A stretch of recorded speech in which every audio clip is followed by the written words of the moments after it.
All right, today I am helping a friend out work on their 2019 Sprinter van. Boom. There it is. We're going to be doing an oil change. One thing about the oil changes, if you go to a dealer, they are pricey. If you do your transmission and oil, how much is it? It's like $2,500? Like $3,000. So today we're going to go in here and show you how to do an oil change. This is actually one of the easier vehicles I've done an oil change on. This is our tools here.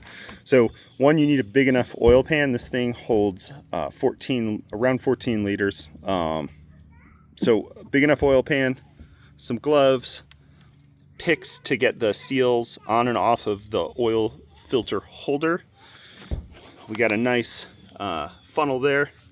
We got this guy. This is for taking the cap off of the oil filter. We have our Torx wrench, so when we take the plug out of the oil, that we can get it back to the proper torque. And then we have a ton of Mercedes rated oil. Now this is the Mobile 1, and if you look on the back, it will have the, let's see, where are you? Back here, it has the Mercedes rated.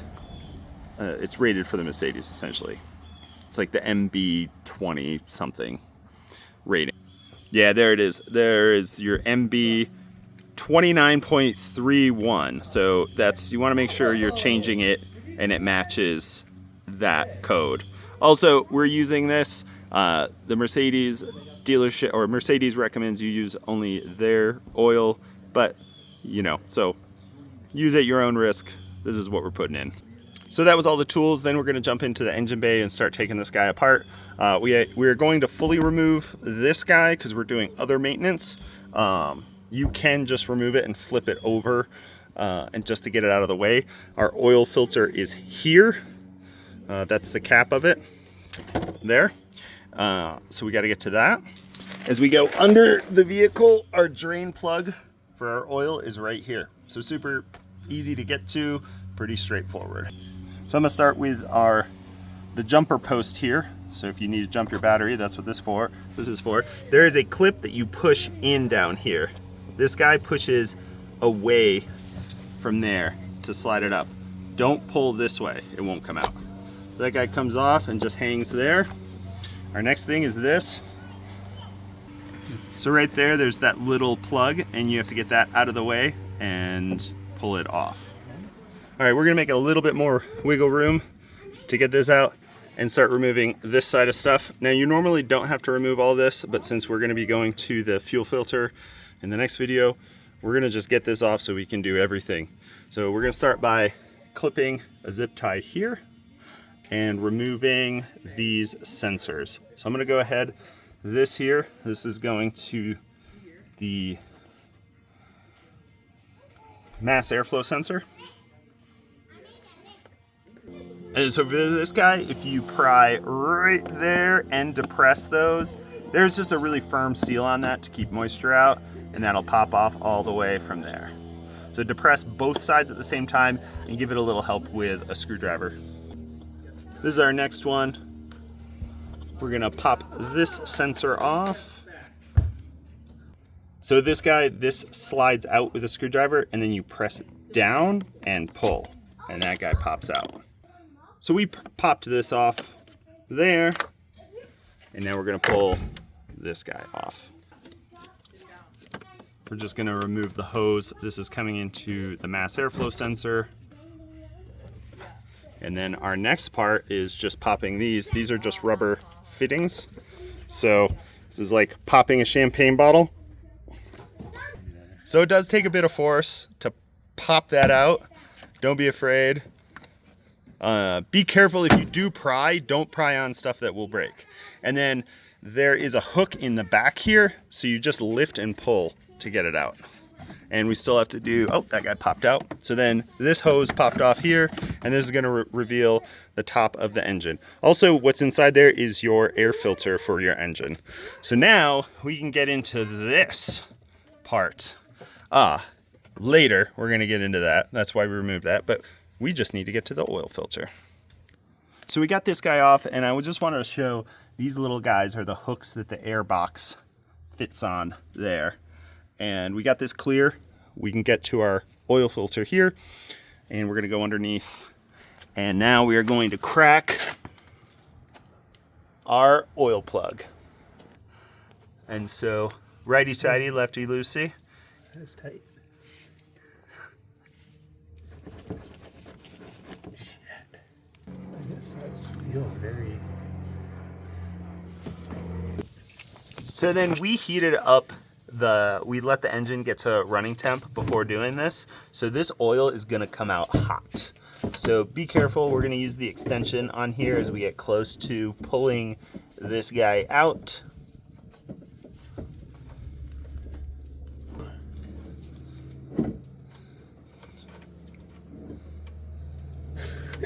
It keeps going.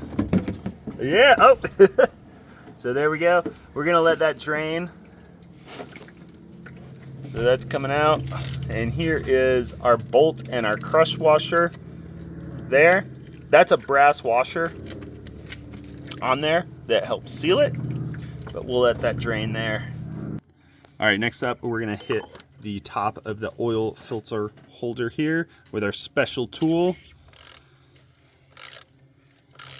Make sure you get the right size. I'll put a link in the description for this specific tool. If you get the wrong one, you can start to strip out that plastic holder. It's no bueno. So this is the correct one. And we're gonna throw the new oil filter and seals in there. So as you pull this out, this is the whole filter. It comes out as this whole piece.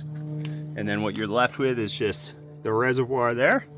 So when you pull the old filter off, just pull like that.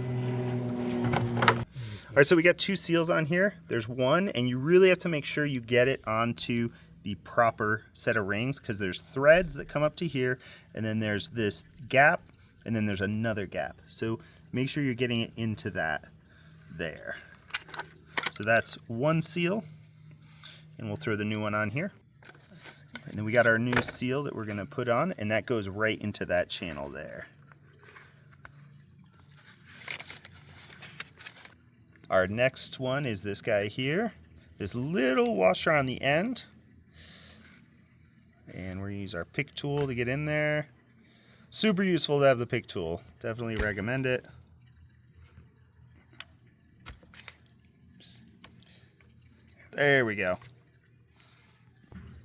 And there we go, getting the next one on. Boom. So we have our seals on, and then we're gonna coat it with some grease. Get it greasy. Don't worry, you'll have enough. And we're gonna pop that on.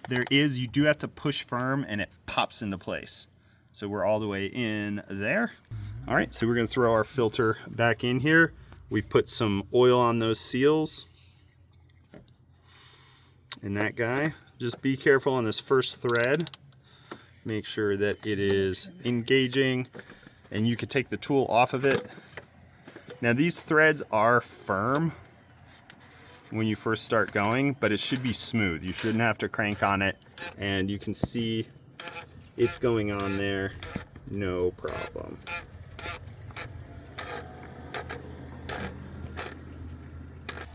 And there is a torque setting right on here of 25 Newton meters. So we're gonna torque that. And ready? So we're gonna torque this. And there we go. So I definitely recommend use a torque wrench. You got to use a torque wrench on here. And then also when we put our plug back in here for the oil pan, that needs to be torqued. And that just lets you, if you do run into issues, you can confidently tell your mechanic you did it somewhat correct. So we've been sitting out here for about 20 minutes, and as you can see, we're down to a drip. We're about to replug it, but you know, let it sit for a good amount of time. Definitely warm the engine up, and once you get down to a drip, that's plenty. You've gotten 99% of the oil out of there. You're not going to get it all out. There's oil in all of the lines. There's oil in the engine, so some of that dirty oil is still going to be in there, and that's fine. You just want to get it down to a drip. You've gotten most of it out of there. And one thing you're supposed to do is change this crush washer. That ensures that it seals. We don't have one today, but I'll put a link in the description so you can get one for yourself. Certain models also recommend that you change the whole plug. Check for your model of vehicle to make sure you don't have to, you're not supposed to change this whole bolt. But do as I say, not as I do, and we'll just throw this guy back in. And ready? And there we go. That guy goes back in. We're gonna put it in first with your hand and make it hand tight. That is an aluminum oil pan. So yeah, if you thread it in with your hands, there's no chance you're gonna cross thread it. And then we're gonna tighten this. What was the final torque, Joel? 30.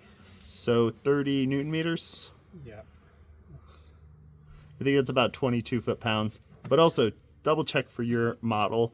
They do have different engine variations. I know there's a 4-cylinder. Yeah, so we could torque that guy on there.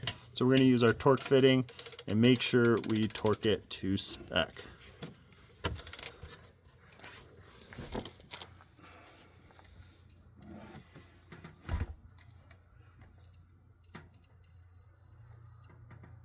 That's it. So this is, we need to add 12.5 liters or 13.2 quarts. So we're gonna start off by adding 12 of these, and then we're gonna use our little scale here on the side to get that last 0.2 in there, if that makes sense. But just be accurate as you can when you are filling it up. You don't wanna overfill. So we're gonna crack this lid here.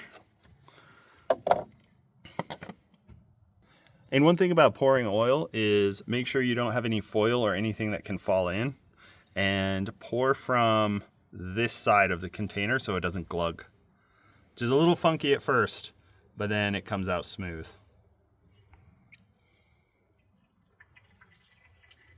All right, and only 11 more to go. They didn't have the big jugs, so we're doing a bunch of little ones.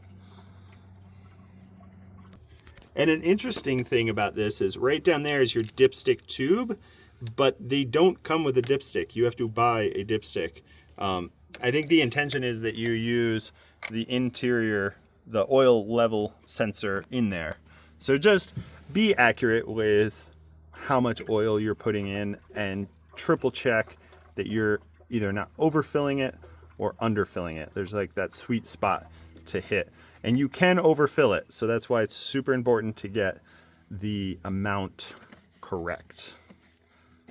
So then what we're gonna do is, once we add all the oil, we're gonna run the vehicle and make sure we're not seeing any leaks, either from our oil filter or down here from our oil pan. And it's also good to just clean that really, really well, so you do see any oil creeping out of the drain plug. And you might, if it does drip a little bit, you might want to go back and just add a little bit of torque on there, but be careful, you don't want to strip it out. And as always, the disclaimer is, we're just two guys here in a driveway. So always check year, make, and model, torque specs for all of this, and exact oil levels. For your year, make, and model, there are multiple engine variations in these. There's the V6, there's the older one, which is a 5-cylinder, there's a 4-cylinder option, there's an electric option. So just be diligent, check your owner's manual, check in with the mechanic, and make sure that you're getting the right information for your vehicle. So when throwing this guy back on, make sure you're fitting into those little brackets back there first. Boom, just like that. And then you're gonna be able to line up here and then line up that guy. Push that there. We're gonna throw our air hose on there, and then we're gonna tighten our little hose clamp there. I'm gonna go ahead and put this our jumper post back on here. That clicks into place. Give this a push, push. Boom, that's going on. Then we'll throw our sensors on.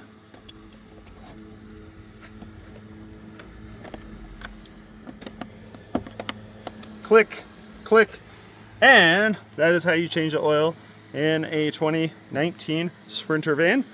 If this was helpful, give a thumbs up, and always remember, this is a guide. It's not intended to be the absolute gospel of how to fix your Sprinter van. So always check your owner's manual. If you have questions, check with a qualified mechanic. And also, once you run the vehicle, we're going to run it and actually check the oil level from the oil level sensor in the vehicle next. And once your engine oil is warmed up, you'll get this notification. We are at the maximum line, so we are good to go. All right, now we are done. We are good to go. We got everything back together. Oil's at the right level. If this was a helpful guide, give a thumbs up, and we'll see you next time.